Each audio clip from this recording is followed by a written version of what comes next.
Nembhard kicks it out. Toppin. Good contest from Dort. Halliburton falls down. He looks hurt. Here comes SGA the other way. Inside, and Williams throws it down.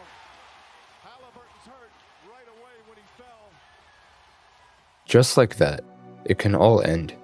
Everything that you've ever worked for can be gone in an instant. Hours, months, years of training, all to be vanished in a split-second mistake that you couldn't even control. It's the unfortunate curse of sports.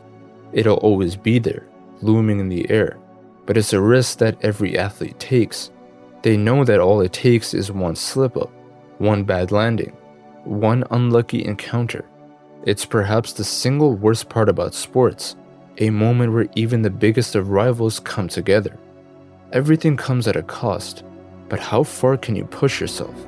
How much are you willing to risk? One moment is all it takes. We're currently seeing a crisis in sports, but more in basketball particularly.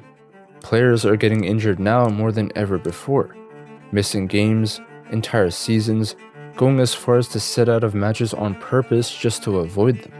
Injuries have always existed in sports. We hate it, but it's an unavoidable part of the game. However, the frequency and severity of these injuries have undeniably increased. In the 80s, star players missed an average of 10.4 games, and then it went higher, and it continued to go higher to the point where star players are now missing over double the amount of games they used to in the 90s. This is a major problem. With stars missing more games, viewership goes down. Competition loses its meaning since some teams have a major disadvantage. It disrupts everything. It ruins everything. But why exactly are injuries increasing? It's a well-known idea that older basketball was known for its ruthless physicality, however true that may be.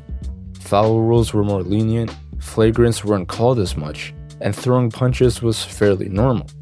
You would think that this era would have more injuries because of this, but it doesn't, and there's quite a few reasons why. Today's NBA is fast, very fast, while in the 90s it was very slow. Players weren't sprinting as much, distance didn't get covered as much, and the lower amount of explosive movements made it so that players didn't tear the ligaments as much. Less movements, less shots, and less ways to get injured. The players back then were also not as athletic and skilled as the players today. They didn't jump as high, didn't run as fast, and didn't have the same moves of today's athletes.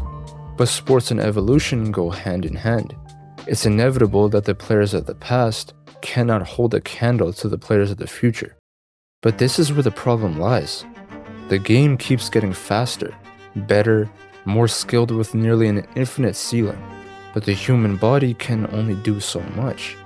We now have 14-year-olds who are casually 6'9", 280 pounds, moving like guards and blocking shots like the best in the world. The human body was never designed to handle this, and oftentimes it's these freak of natures that get injured the most. This new wave of athletes we're seeing are truly pushing the limits of biology. Tendons and ligaments were not meant to handle such force, and instead of giving these superhuman bodies a rest, we've started a culture where kids are playing too much basketball, joining AAU tournaments every weekend, not resting due to the sheer amount of competitions, and putting even more stress on their body from an early age. The games add up, and this mileage has been a major reason why injuries are more common than before. So the main question is, how do we fix it? How do we stop this injury crisis? How do we avoid something that's seemingly unavoidable? There's quite a few things you can do to optimize your health. And when it's your job to play sports, you have access to these methods way more than the average person. Stretching before every game, optimizing balance and recovery, going to constant physiotherapy, all of these things have been evolving alongside the game as well. We know more about the human body right now than ever before. We know what works and what doesn't. But at the end of the day, even if you did maximize injury prevention, it doesn't guarantee anything. Let's look at the case of Victor Wembanyama. He's arguably the most hyped up talent we've ever seen, a man that everyone knew would be destined for greatness. And so the big issue with every single player that's been absurdly tall like him is injuries. That's always been the biggest question mark around his future.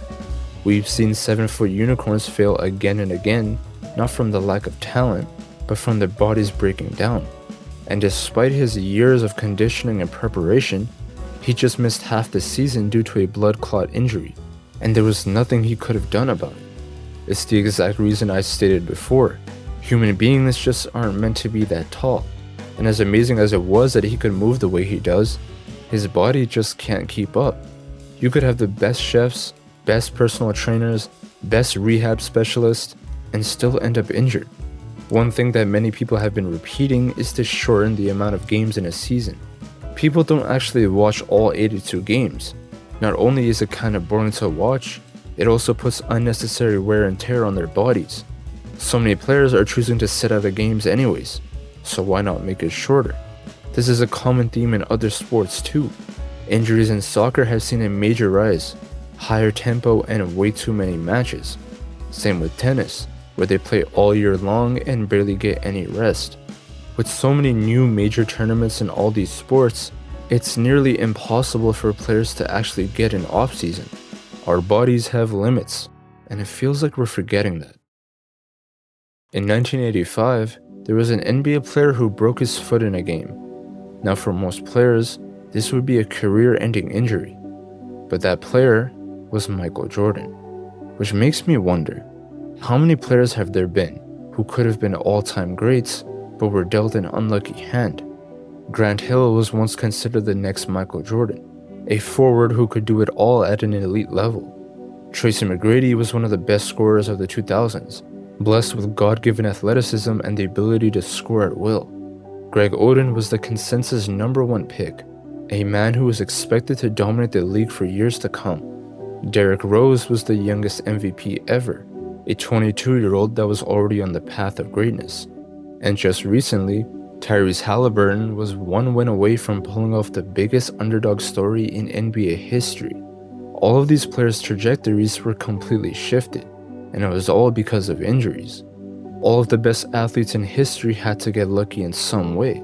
As much as you can attribute their greatness to their ability, luck plays a big factor, not just in sports, but life in general.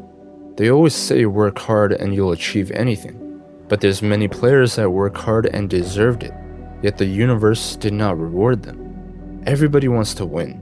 Everybody wants to be the best. Some are so obsessed with it that they are willing to sacrifice their future if it means winning now. Sometimes greatness does rely on timing, circumstance, and chance. Not every story gets the ending it deserves. Sometimes, the game just isn't fair.